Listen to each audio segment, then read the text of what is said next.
Yeah, YouTubers, Tasman here bringing you another episode of Fantasy Grounds Unity from the ground up. And in our last episode, our intrepid group here found a displacer beast. Dutheon, I believe, fell in battle, but we were able to, recover. And I think, did we do a long or a short rest? I don't remember. Let's go look at Dutheon real quick. Dutheon. I think we just did a short rest. So, and the reason I believe that is because the hit die is gone. So we used his hit die to heal up. I don't think anyone else took damage. Did we use up spell slots and such? There we go. Yes. So, even though we just did a short rest, and a short rest by definition is up to 1 hour of doing nothing more than, you can be reading or studying. I think they say you can practice your, like attuning to a weapon or something like that, but you can't be doing extraneous stuff. You can't be like out wandering the city or fighting. That wouldn't count as a short rest. So we could, if we wanted, take a long rest, which is 8 hours of rest, and this is usually where you're sleeping or something like that, and that would replenish everything. I think the only person that lost something was Mercy used one of her spell slots, I think, on a healing spell. I don't think Josette lost anything. And Athena. Go to actions real quick. Yeah, she doesn't even have anything anyway. And then, actually, oh, she did. She used her Chaos Bolt, I think, twice, right?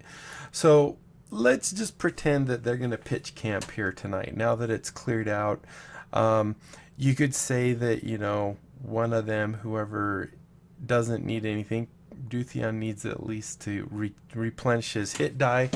Mercy needs a hit slot, one slot. Athena is probably our best one to not have to rest the whole night. So you could come into the party sheet and you could say, okay, oops, I need to go to order. You can say, okay, so Athena is on first watch. Then you would say maybe after that, Mercy, Josette, and finally Dutheon, something like that. So you can set it up however you want. The people can, choose how they want to do their watch. Now, technically, you wouldn't be able to get a full 8 hours rest if you're on one of the watches, because you split the night up into, say, four sections. So basically, that's 2 hours per watch. So maybe if you said they did a 10-hour night instead, then you could maybe work it out. But I'm usually not too picky. I will say, as long as no big battles go on during the night, which they will roll and see if they happen to have an encounter, then I will go ahead and let them all count it as a long rest. So we're going to pretend that they all are able to successfully take a long rest. And as the GM, the way they can do that is there's several ways. If you go into a character sheet, for example, you can just right click on it and then you see the rest icon. You can do a long or a short rest. You can also right click in here, or not right click, go down to menu, go to rest, long or short rest there. I think as the GM you can even do it in here, can't you? Doesn't look like it. I thought you could do it down here too. But anyway, there's various different ways you can actually achieve these rests. I wonder if you could do it in the party sheet. No.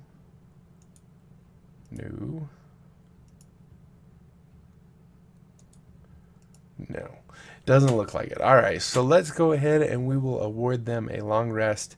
And you will see that the short rest, like I said, will allow some things to recuperate. They have to be specified saying that they only need a short rest for this to recuperate. Hit die is not one of those. So if we go, in fact, I want to pull him up so we can actually see his sheet. So, for example, we have his hit die right here. It was Josette, I think. Actions. There's her 2 spell slots right there. And then Mercy was using 1, but that just shows you. So we're going to go ahead and do our long rest by coming in here, going there, and saying long rest. And you'll see now he has his hit die back. Her spell slots are already set. If there was any wounds, any people had wounds, those would be all healed up as well. They would no longer be injured. So those are the benefits of a long rest. So continuing on our adventure, because that was kind of a side quest, not quest, but a side encounter. So as our players get close to Grumbach, I can't say that still. What were the mountains? I can't remember now. So as they're continuing along, you can ask them to do a check. Like up here it says, adventurously do a DC Wisdom check. So what it's saying is, as they're walking along, we're going to see if they realize that there's these stones with some kind of writing. So as you can see here, there's markings along the rugged trail. The markings are in Dwarvish. So that means if a player doesn't have Dwarvish as their language, they're just gonna, maybe they'll notice these weird scripts that are on different things, like the different stones and stuff as they're walking. So because this is a party thing, what you would do is you would come into your party sheet and you would see you're doing a DC Wisdom Nature check. So we would come into here and we would say we want to do a skill, and we want nature, and we do not want to show it to them, so whoops, that's the hide one. And the DC is 10, so we're going to set the DC to 10, and now we can hit roll. So they'll see dice going all over the place, maybe freak out a little bit, but then we can come up here and we can actually see actually none of them, every one of them failed. Now let's just do it again real quick just for the fun of it. Maybe someone will pass this time. There we go, we actually have a pass. So Athena and Mercy both actually pass. Now you would think that Dutheon would notice this stuff, but his head must be in the clouds thinking of, what just transpired and how he came so close to being dead. So he's not thinking completely about it. So we could go look at Athena here, and if we go look at her abilities, we can see that she speaks Common and Elvish, which is not what she needs. Who was it? Mercy? Then we could do the same with Mercy, and oh, she got her arrow back. Go to her abilities. She speaks Celestial, Common, Infernal, and Undercommon. So she doesn't see it either. However, as players walking up this path now, and let's go ahead and unshare the map just so it's not. Yes, we'll unshare both those. So anyway, as they're walking, you can point out that they see something. Well, they can ask the other party members. So as they're walking up, I guess I didn't need to come in here. So as the DM, I could say, so Athena and Mercy, as you're walking, you notice that every now and then some of the stones and stuff on the side of the path have some kind of strange writing on it. You can't quite make it out. Well, at this point, Mercy or Athena might ask Josette and Dutheon if they have any idea what it is, in which case they would go check and they would tell the DM and say, well, I speak Common, Draconic, and Orc, right? And then Dutheon would say, well, I speak Common and Dwarvish.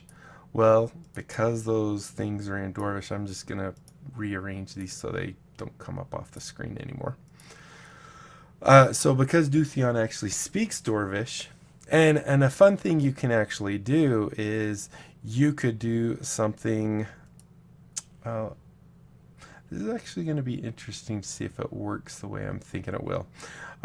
So what you could do is you could actually say, this is what you see. You could come in here really quick, and where does it say what it actually is? All boots go towards Grumbach. So if we do a Control C on there, right? Then go ahead and uncheck it. There we go. So we could come in here as the DM, and we could click on Dorvish. We could paste this and hit enter. And you'll see here, we can see that Dutheon understands it. We can see what the translation, but everyone else is just going to see this. So my question is, if we switch between the characters, will it switch as to who actually can see it? So this is Dutheon right here. I think it bases it off of the actual player. Because I'm all the players, it's telling me that my character Dutheon understands it, and it shows me here all boots towards Grumbach. So Dutheon then can say, well, yeah, it says all boots towards Grumbach. Grumbach. What does that mean? We don't know. But he's able to understand that. So if we keep reading in here, so another set of hastily painted marks to read. And then we could also say that a little further up, as they're walking, all of a sudden you see the following. Can't grab that. There we go. Hit Control C. And then we can go ahead and paste that. So once again, now Dutheon, I'm not going to switch screens because it's just theater of mind kind of stuff right now. But Dutheon can say, the well is open, flee if you must, fight if you can. So at this point, Dutheon can be saying, it sounds like the well that we're going to check out is already open, and there's not good news. So at this point, Dutheon now knows that there's trouble, so he could actually, you know, you're really close to your destination. As you even get a little closer, you see a Dwarven guard that's near a boulder, and then you could tell them to, you know, if someone would like to look at him closer, they could say, oh, I'd like to, you know, check him, see if he's okay, see if he's dead. So maybe Mercy's going to do that. So let's have Mercy do that. So Mercy says, I would like to check this guard. And she is going to roll a check on medicine. So we're going to roll it in the dice tower because she doesn't get to see what she rolls. But she is proficient with it and has a +5. So her odds are pretty good. So as a 15, which beats the 12, then I can tell her, so as you're looking at this guard, you can see that he's been stabbed by a bladed weapon, but there's also some strange acid markings on the dwarf's armor. Or marring, not markings. I'm too far away from my monitor. So now as they continue, and we could have actually posted this to the thing. Now I'm wondering, I probably have to switch this back to nothing. But let's try that. I'm just curious. That might be a good thing to note. As the GM, if you switch this, is that going to change it? No, it did not. So that's actually good. It only changes what I actually write. So this is kind of after they do their wisdom check and notice the thing. That's when you would have posted this. Sorry, I didn't post it, but that's okay. And this gives a little bit more. And then it talks about the dwarves' rooms are marked in charcoal or ash. They adorn another boulder, and that's where they find that other one. Finally, they come up to the dead dwarf, and you can see sprawled across rocks nearby. Air is rank with a stench like brimstone. I'm going to switch that out so if I chat or anything. So now they're at the outskirts of the little town or the little hamlet of the Gomerg. And you would read here, let's just read this real quick. Grumbach Hall. I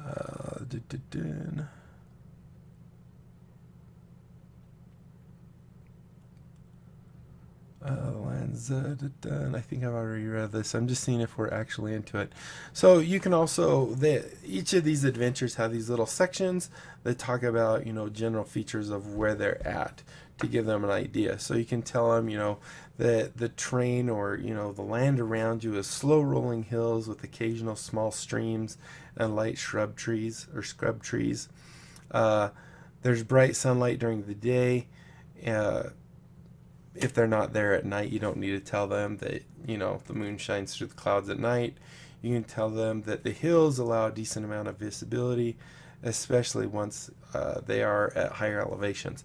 So you can kind of tell them all this stuff is for you to put into your own words and tell the people. So now they're actually at Grumbach Village. So the Grumbach Hills are dotted with boulders, shrubs, hardwood trees. So now you could tell the people this. You say, well, the well-traveled path leads in the direction of Grumbach Hall. The moot, does that say moot? The moot hall of the clan. Numerous small but wide boot prints mark the path to the meeting hall. The Grumbach seem to be traveling hastily. So you can paste that in there so they can see it. Then quickly look at this, make sure it's something you want to say now, or if you want to let them do something with the information they got here. Alongside the smaller prints are those of something much larger and heavier. These other marks are at least human-sized. So now that we're approaching Grumbach Hall, as we approach, we might be hearing the sound of people struggling or getting attacked or something like that. So the people of Grumbach, I can't say that. I keep saying it's Grumbach Hall. They're not necessarily fighters. So they're kind of being bombarded. So as they get there, you can either read them this or simply paste it and let them read it. It's actually easier to read here. The Moot Hall is a grand structure of what appears to be seamless stone, yet it is not. The blocks comprising the structure are carved with such keenness as fit together without lines or gaps, and decorating the walls are great images of gods and heroes set with carved quartz and polished bronze. And then we could do this one. Oh, I did it twice. The scent of acid and rot fills the air near Grumbach Hall. A group of dwarf warriors are embroiled in battle against the seemingly endless sea of rolling green ooze. As you watch, one guard dwarf is overwhelmed. The ooze sweeps him off his feet and then vanishes into its depths. So now you can see this is where we have the last part of it. Within the oozing mass, the dwarf's face appears beneath the surface. A hand reaches out towards you and then collapses into a bubbling mass of flesh, blood, and bone. With a silent scream, the dwarf disappears. So now you can load up your map. Now, we kind of showed this map off already. If we go into this mode right here, we can see our things are invisible. We need to bring our players onto it. So we'll go ahead and just put them right here. Duthion's probably a little bit more in front. We'll just put Josette on this side and Mercy right here. So, and now what we want to do is we want to lock it. So we get rid of that. So we tell them, now, this is kind of a weird map. I have no idea what the structure is. But in our video where we were talking about, line of sight and stuff. We pretended that we knew what the heck it is. So our people are coming into this little campsite right here. I'm assuming these are like tables or something. They'd have to be like giant tables. And let's go ahead and share our map with our players. Share sheet. And now we can go and turn it over to them. So as they can see, oops, I have some guys where I didn't want them. Or no, I think one of these guys is actually not hostile. Although it's not actually adding these as the encounter guys. So we need to do one other thing I forgot. So let's go back really quick, grab this, and do the encounter, and add the encounter to the tracker. That's what I forgot to do. So actually these guys right here are supposed to be visible. These guys right here. Although we were able to see 3, weren't we? Hold on. Oh yeah, because he saw that we don't have that door open. That's why. I was like, we saw 3 guys. Okay, so so we toned this down and actually did 3 slimes. And they're just the gray oozes instead of the ochre jellies. Normally there was going to be, what was it? 2 ochre jellies and then 3 gray oozes. Or no, or was it 5?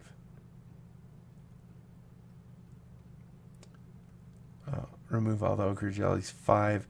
Yeah, so there was, normally I believe there was supposed to be like the ochre jellies, which I think were 2. Is that what it said up here? Yeah, 2 ochre jellies, and then I think there was also 5 gray oozes. So anyway, so we can tell them the village is under attack. Did we actually post all this stuff? We sure did. So now we're good. Now you'll notice in the middle of this, it says there's a complications that happen. So we're going to go ahead and load up our complication table just so we know what it is. Make sure that it's not visible to the players. And now we turn it over to the players saying, this is what you see. So Duthion's up front. And as you can see, we'll pretend that's all grayed out. We can see this person up here. So maybe Duthion is going to use his movement of, I believe, 30.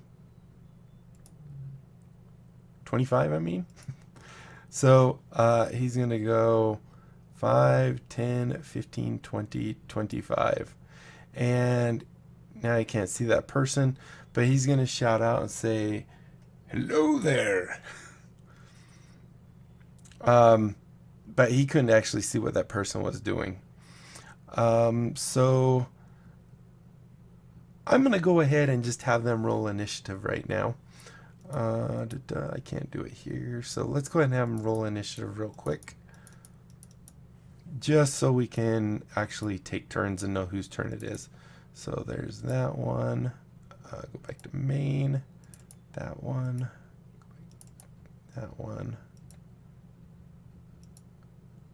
And finally, oh, hers is away. Okay. And then finally we have Duthion. That one. All right, so now we have all their initiatives in there. This is a time where possibly the GM is going to want to also roll initiatives for the enemies that they can't see. So we'll just do that. Whoops, we'll leave it on Josette for now. Initiative, and we want NPCs. Wow, they all got... How did he get a 0? How did he get it? -1? Oh, because they have a negative. Let's go double check. Oh yeah, they have lots of negatives. A 0 is very possible. So yeah, they did not do so good. So here we have Duthion moving in. Who was... Let's just say he had 20, so he moved first. Oh, we can't do it there. We'll just pretend. We'll move Duthion back. We'll have Josette move first. So she's cautiously moving in, sees that guy over there, and she's kind of moving over here. I think she has a 30. So So he's going to go 5, 10, 15, 20, 25, 30. Unfortunately, she can't see that guy now. That will be her turn.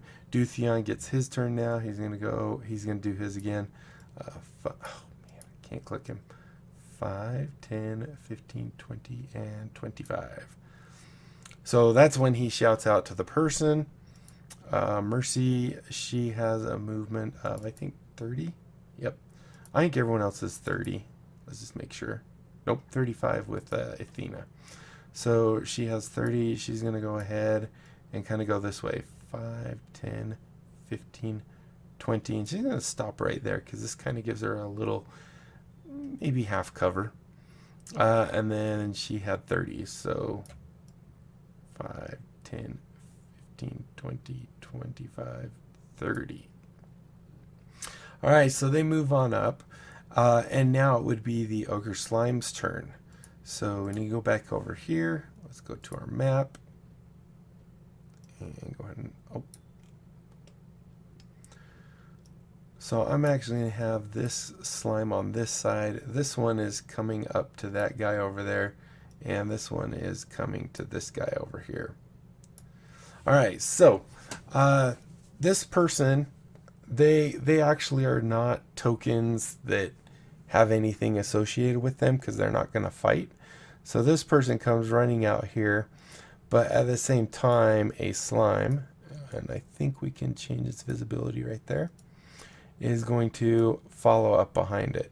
And I'm not sure why it's a G. It was supposed to be our, we gave it an the asset, right? Although it's kind of interesting because it automatically created the G. I wonder if it can't find a token for it, that it just uses the very first letter of its name. That's kind of interesting. So anyway, now our players can actually see this, and this slime is going to attack this guy. And I could say, you know, that they're rolling and stuff, but I could say that this person just gets engulfed. Right? So we can click on them and we can actually say delete the token. So they get engulfed inside the slime. The other slime's turn. That one's going to move there. I'm only going to move them one just to give us a little more time. And then that will bring us back up to Josette's turn. So Josette, she can't see anything that's going on, so she's going to actually move, and I said it was 30, right? 30. So this is going to take 2 because that's probably difficult terrain. So that's 5, 10, 15, 20, 25, 30. And isn't that slime like right here? Or did I not turn it? Wait, it should be like right here. Hold on.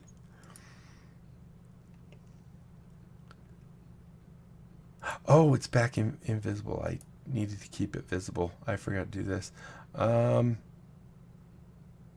Mark sensitive visibility. I think that's the one we want.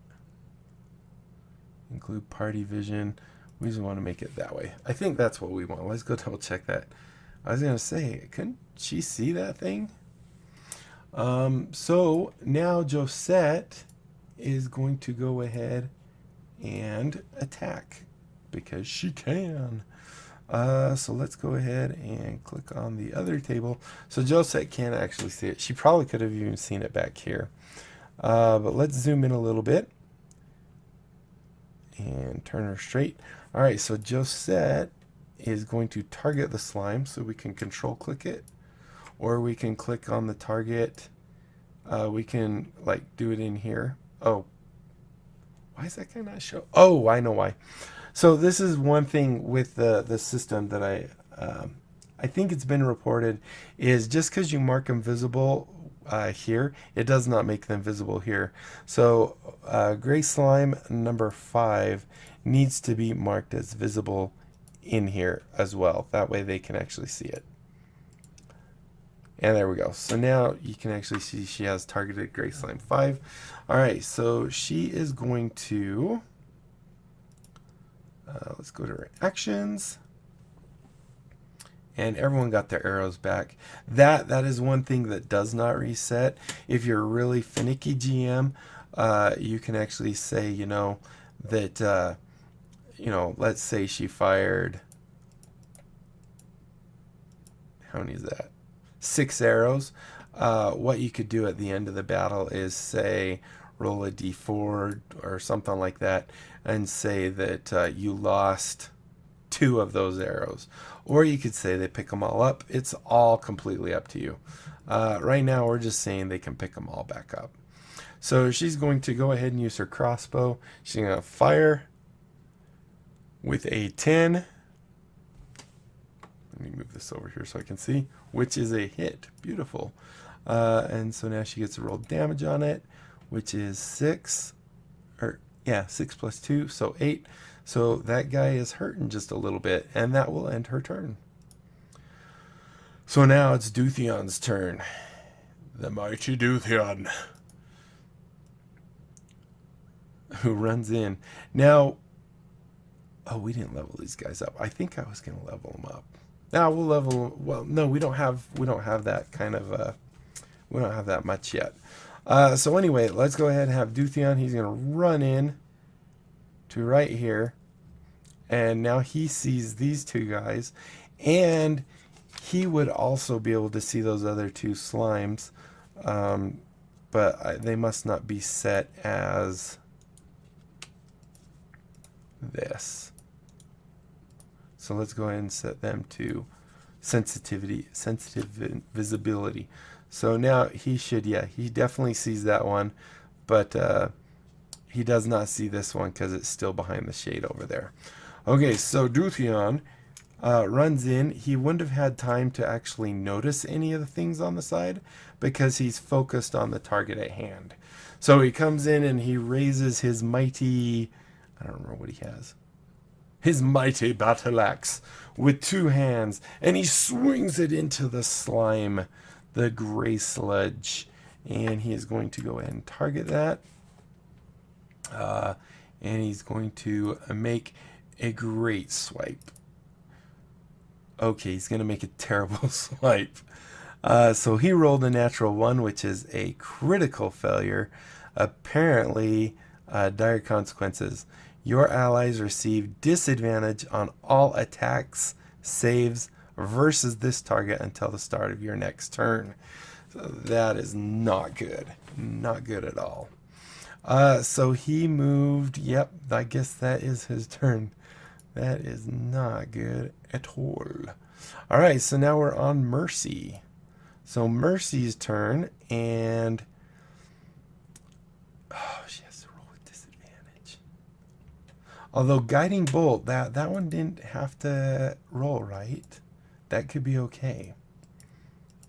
Come on. Was it Guiding Bolt or Witch Bolt? Chaos Bolt? I think it was. Oh, that's not her. That was the sorcerer. Oh boy, oh boy. Oh no, she does have Guiding Bolt, and that is a roll. So let's go ahead and give her disadvantage and let her roll it. Or maybe she do Inflict Wounds. She doesn't have any damaging spells up there. Alright, so she's going to try and inflict wounds on the... Oh, whoops. I only need to roll 1 of those. So we're only going to keep the second one because... which is a 7. And a 7... Oh, she didn't target. Alright, hold on. We'll pretend that didn't happen because we forgot to target. So we have to do that. Now we have to roll disadvantage. And it looks like we only, when it's these little buttons, we only have to do it once. So we're going to inflict wounds, hopefully. No, oh, we did. We hit, holy cow, that thing has a low AC. Perfect. So we actually get a hit with inflict wounds. We get to do 3d10 necrotic damage. Ooh, beautiful. 21. That thing is now out for the count. That was a nice move, Mercy. As Duthion turns around and says, nice hit. All right, so and now we go to Athena, who she's going to be a little more cautious because now She knows this thing is dead, but she's going to advance, but she's going to keep her eyes open as she advances. So she comes here and sees the person, and she starts going over to them to ask them if they're okay. So how far was that? That was 5, 10, 15, 20, 25, 30. That's as far as she can go. But she can actually see that guy, so she is going to go ahead and try and hit it. I think, let's go see what she actually has. Go ahead and close out Mercy. So Athena is going to use, I think she has a short bow. She's technically, I guess she's still considered range. She's not trying to use it point blank. So she is going to go ahead and still try and use it. Luckily, she didn't have to do with any disadvantage. So let's go ahead and double click there. We get a 7 plus 13. Oh, wait. Did it not? Oh, it's not in the combat tracker. Darn it. So this is easier to do as the GM because you're keeping track and you have it up all the time as to what's going on. So now everything should be visible. Oops, wrong. There we go. All right, so now let's try this again because that still would have hit. Hopefully she can still hit. Let's go ahead and remove that and go back. Oh, still a hit, so that's okay. 1d6 piercing, 5 and 4, 9. So there we go. That guy takes a little bit of damage, and that will end her turn. And that now puts us into the gray slime territory. Oh, we're at 36 minutes. So we're going to end this episode right now because I don't want to go much over 30 minutes. I want to keep them fairly short so you can have a chance to ingest what we've talked about. So I'm actually going to start up a second episode right after this one. So it'll come out the following week. So hopefully you enjoyed what we've done so far. Sorry about any blundering and stuff. It's still kind of a little intimidating for me to try and DM and play at the same time. But hopefully you're still enjoying it and you're getting the gist of what we're doing. If you are, then I'm doing okay, I guess. So thank you, and I just drew a blank. So thanks for watching. Like I said, if you enjoyed, be sure to leave a thumbs up down below. Aside from that, comment, like, and subscribe. Follow me on Twitter. Check out my Discord and my other channels. Don't forget about my Great Big Game giveaway. When I hit 1,000 subs, I'm giving away 57 Steam games. That averages out to be 1 out of every 20 subs will get a game. We're getting close. I think we're at 814 the last time I checked. So yeah, we're inching our way up there. Faster than we have in the past. We're actually doing pretty good. So I think that's it. Oh, and also, I'm also thinking about, I'm going to give away 1 copy of Fantasy Grounds Classic, the classic version, and it's standard edition. So that's it. So until next time, I'll be seeing you later. Bye.